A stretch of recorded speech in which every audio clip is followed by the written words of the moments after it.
Maaga nga ako nagising dahil marami pa akong gagawin. Kaya nga nagtimpla muna ako ng kape para magising ang diwa ko. At nakasanayan kong uminom ng kape dito sa balkonahe namin. Tahimik at payapa, napakasarap ngang gumising ng umaga. Maririnig mo yung mga tilaok ng manok at mga kuliglig.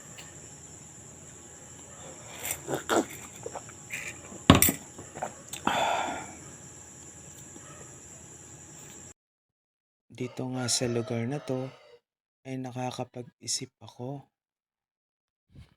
na kung ano yung mga gagawin ko sa loob ng isang araw. Kaya naisipan ko ngang gisingin muna yung dalawang guard namin.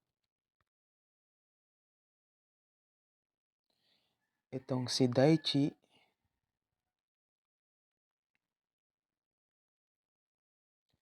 at itong si Teddy Bear.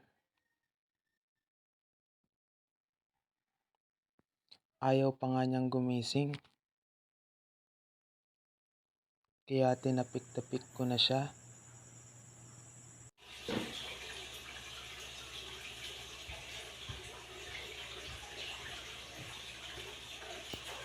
Isa nga sa mga naisipan ko na gawin ngayong araw ay yung linisin yung bike namin.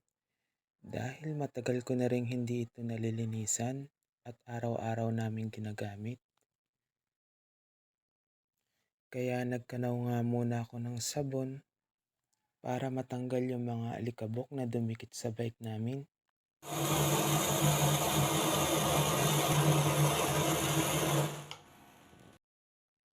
At nung napuno na nga yung timba, dinala ko na nga ito sa labas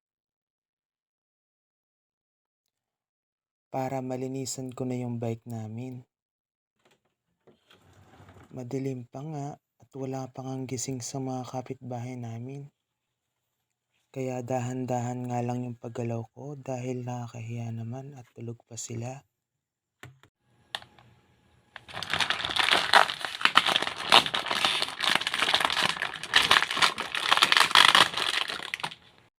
At nung nakumpleto na nga yung mga gagamitin ko para linisin yung bike, ay kinuha ko na nga yung bike sa terrace. Nakaharang pa nga itong duyan kaya nahirapan akong kunin.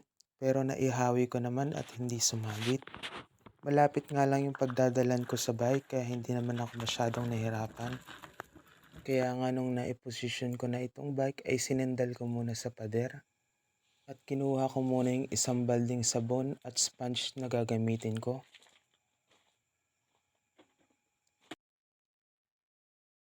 At una ko nga munang hinugasan ay yung handle niya. At sinunod ko nga itong gulong.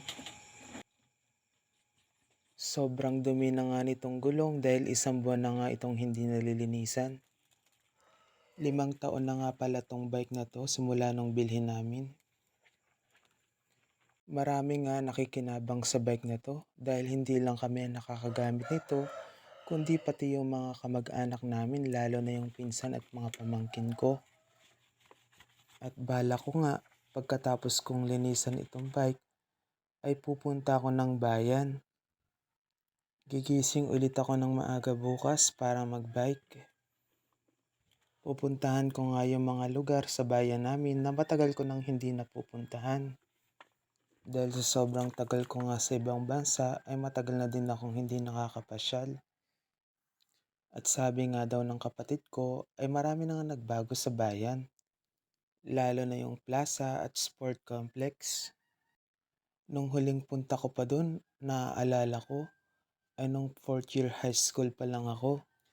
At nakakatuwa kang isipin dahil napakabilis ng panahon. Dahil minsan, pag pumupunta ako ng bayan dito sa amin, ay nakikita ko yung mga iba kong classmate. Meron na silang asawa at mga anak. Yung iba nga, mga naging teacher na dati lang na estudyante at hindi nga makapasa-pasa dahil laging absent o kaya nagka-cutting classes. Pero hindi mo talaga masasabi kung anong kapalaran ng isang tao At sa tuwing nakakasalubong ko nga sila sa daan, ay ma'am at sir na yung tinatawag ko sa kanila. Samantalang dati nag-aasaran lang kami at nagkukulitan.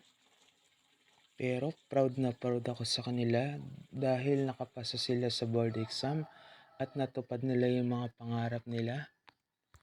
Kaya nga yung mga naiinip dyan at naghihintay, huwag mag-alala dahil mabilis ang panahon at hindi mo mapapansin.